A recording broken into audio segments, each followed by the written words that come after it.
मुख्यमंत्री भूपेश बघेल ने बतौर वित्त मंत्री अपनी मौजूदा सरकार का आखिरी बजट पेश किया। इस बार का बजट 1,21,500 करोड़ का था, जो कि अब तक का सबसे बड़ा बजट है। बजट की प्रमुख बातों को लेकर सुभाष मिश्र से खास बातचीत की मुख्यमंत्री भूपेश बघेल। हमारे साथ छत्तीसगढ़ के मुख्यमंत्री हैं।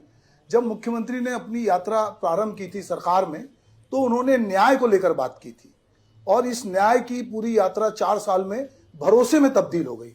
तो इस पूरी यात्रा को, न्याय से भरोसे की यात्रा को आप किस तरह से देखते हैं?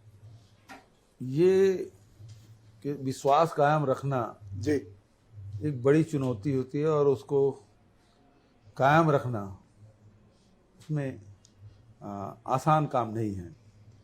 और हमारे पास विपरीत परिस्थितियां भी रही हैं, चाहे वैश्विक महामारी हो, और दूसरा तो मानव निर्मित है। केंद्र सरकार हमको खूब अड़ंगे लगाए, उसके बावजूद भी किसानों के न्याय हमने राजीव गांधी किसान न्याय योजना के तहत उसका भरोसा हमने जीता।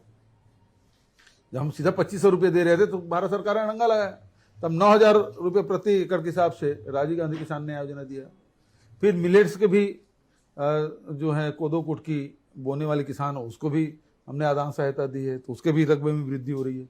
तो कृषि के क्षेत्र में लोगों का भरोसा छत्तीसगढ़ सरकार के बजाय। उसी प्रकार जितने लघु उपज है, पिछले समय थे तो महुआ को सड़क में फेंकते थे या 2 रुपये में खरीदते थे, लेकिन हमने महुआ को 30 रुपया किया है और उसके बाद सारे लघु उपज के समर्थन मूल्य घोषित करके खरीदी की व्यवस्था की। न केवल खरीदी की व्यवस्था की, उसका वैल्यूडेशन भी किया है। तो लोगों को रोजगार बढ़ा, तो लगा कि अरे ये तो सरकार हमारी अपनी सरकार है।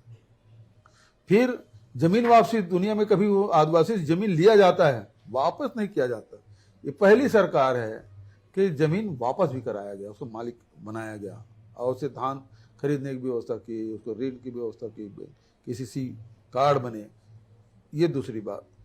उसके बाद फिर पशुपालक हैं, गोधन न्याय योजना। आज देखिए 10,000 गौठान जी हम निर्मित किए हैं। 9,000 से अधिक गौठान हमारे संचालित हो रहे हैं। उसमें 5,000 गौठान हैं वो स्वावलंबी हो गए हैं। अब वो गौठान समिति में जो अध्यक्ष है और शासकीय सदस्य है, उसके लिए भी हमने मानदेय रखने की घोषणा की। 750 रुपया, 500 रुपया प्रति महीने। कितनी बड़ी बात है। और उनका ये विश्वास सवाल ही नहीं उठता। अब ज्यादा अच्छा से काम करेंगे गौठानों में। उन लोगों ने मेहनत करके स्वावलंबी बनाए कि गोबर खरीदने के लिए हम उसको पैसा नहीं देते। 5,000 से अधिक गौठान ऐसी बन गई। तो धीरे धीरे विश्वास लोगों का बढ़ता गया। और आज देखिए मितानिन हो, चाहे तुम्हारा आंगनबाड़ी कार्यकर्ता है, सहायिका है, कोटवार है, पटेल है, होमगार्ड है, सबका हमने मानदेय और मासिक वेतन में हमने वृद्धि की है। तो कर्मचारियों को भी विश्वास बढ़ा। ओल्ड पेंशन स्कीम की बात हुई, आप तो कर्मचारी संगठन से जुड़े हैं। कितना रंगा हुआ, 17,000 करोड़ रुपए भारत सरकार रोक लिया, उसके बाद भी कैसे लागू कर लेगा, लेकिन हम छत्तीसगढ़ में करके बता दिए। आज 95-97% जो हमारे शासकीय कर्मचारी हैं ओल्ड पेंशन स्कीम में फॉर्म भरे हैं। तो ये लोगों को विश्वास है छत्तीसगढ़ सरकार पे। तो ऐसे विश्वास लोगों को। आपने पहले जन घोषणा पत्र बनाया था और अधिकांश आपने मांगे जो कि उसमें पूरी की। कर्मचारियों को उम्मीद थी इस बजट में, तो मैं सोच रहा हूं कि क्या कुछ चीजें आपने आने वाले भविष्य के लिए बचा रखी? कि बहुत सारे लोग ये उम्मीद कर रहे थे कि संविदा वाले नियमित होंगे, किसी को और राहत मिलेगी। तो अभी चूंकि चुनाव है, आपने किसानों के लिए भी बहुत सारी चीजें की है, पर लोगों को लग रहा था कि इस बजट में और कुछ बात करेंगे। तो मुझे लगता है कि जिस तरह आपने जन घोषणा पत्र पहले बनाया था, कुछ वर्ग छूटे हुए हैं जी, और हमारे पास समय भी है जी, तो और उसमें कुछ परेशानी भी है, कुछ चुनौतियां हैं, और उस सब का समाधान ढूंढ के फिर आगे बढ़ेंगे। जी। जो छत्तीसगढ़ को धान का कटोरा कहा जाता था, अब धीरे धीरे आपने अपनी योजनाओं के जरिए उसको धन के कटोरे में तब्दील किया है। ये किस तरह, ये जादू किस तरह का है? देखिए, धान का कटोरा कहते हैं और किसान कर्ज में हमेशा लदा रहता था। जी, गांव में किसान कहते हैं किसान तो कर्ज में पैदा होता है और कर्ज में उसकी मृत्यु हो जाती है। लेकिन अब वो जो मुहावरा है वो बदल गया है। अब कोई किसान कर्जदार नहीं है। मेरे किसान के माथे में चिंता की लकीर नहीं है। उसको हर 3 महीने में उसको राजीव गांधी किसान न्याय योजना का किस्त मिल जाएगा। अभी ये मार्च समाप्ति के पहले चौथा किस्त किसानों को फिर मिल जाएगा। तो ये जो हमने जो किसानों के अर्थव्यवस्था सुधारा, वहीं जो वहाँ श्रमिक हैं, मजदूर हैं, उसको भी 7,000 रुपये दे रहे हैं। अब उसका विस्तार कर दिया, अब नगर पंचायत में आ गया, तो उसके पास भी पैसा पहुंच रहा है।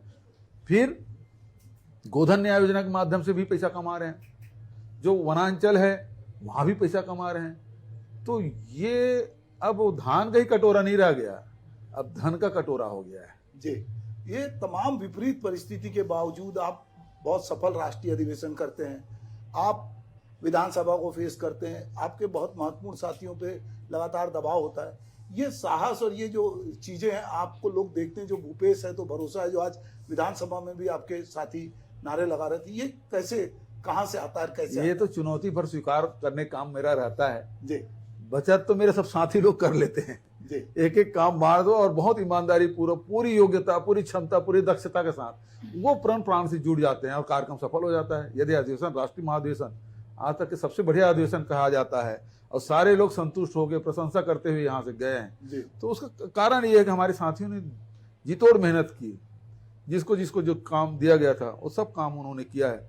तो ये टीम वर्क है जिसके माध्यम से सफल हुआ है।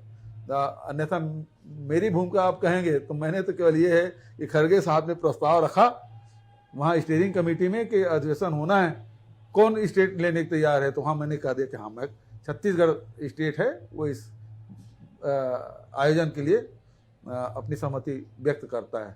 इतना ही कहा। बचत काम तो सब मेरे साथी लोग करते हैं। जी, तो दोस्तों हमारे साथ भूपेश बघेल जी से हम बात कर रहे हैं।